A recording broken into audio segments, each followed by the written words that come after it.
नमस्कार, आप देख रहे हैं राष्ट्रीय जगत विजन न्यूज और मैं हूं आपके साथ निशा शर्मा। छत्तीसगढ़ की लोक संस्कृति को देश दुनिया में नई पहचान दिलाने वाली विश्वविख्यात पंडवानी गायिका और पद्म विभूषण से सम्मानित डॉक्टर तीजन बाई पंचतत्व में विलीन हो गई हैं। 70 वर्ष की उम्र में उनके निधन के बाद आज उनके पैतृक गांव गनियारी में राजकीय सम्मान के साथ अंतिम संस्कार किया गया। अंतिम विदाई के दौरान कलाकारों, जनप्रतिनिधियों, प्रशंसकों और बड़ी संख्या में ग्रामीणों ने नम आंखों से उन्हें श्रद्धांजलि अर्पित की। छत्तीसगढ़ की लोक कला और पंडवानी गायन को वैश्विक पहचान दिलाने वाली पद्म विभूषण तीजन बाई का निधन हो गया।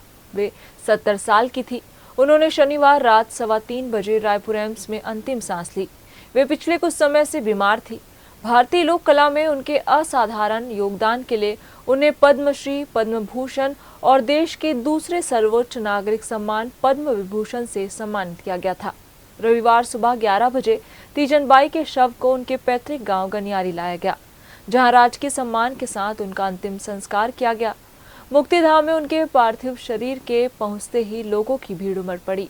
हर कोई अपनी प्रिय लोक कलाकार के अंतिम दर्शन कर उन्हें श्रद्धांजलि देने के लिए पहुंचा।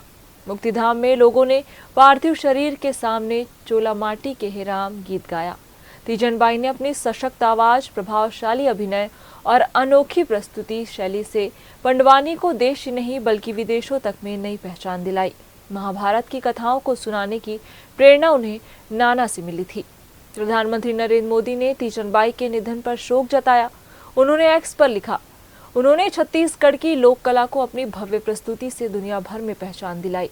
उनका जाना कला और संस्कृति जगत के लिए अपूरणीय क्षति है।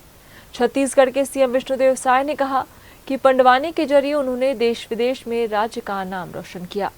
फिलहाल इस खबर में बस इतना ही। देश प्रदेश की खबरों से अपडेट रहने के लिए हमारे चैनल को सब्सक्राइब करें और नई खबरों की नोटिफिकेशन के लिए बेल आइकन जरूर दबाएं। नमस्कार।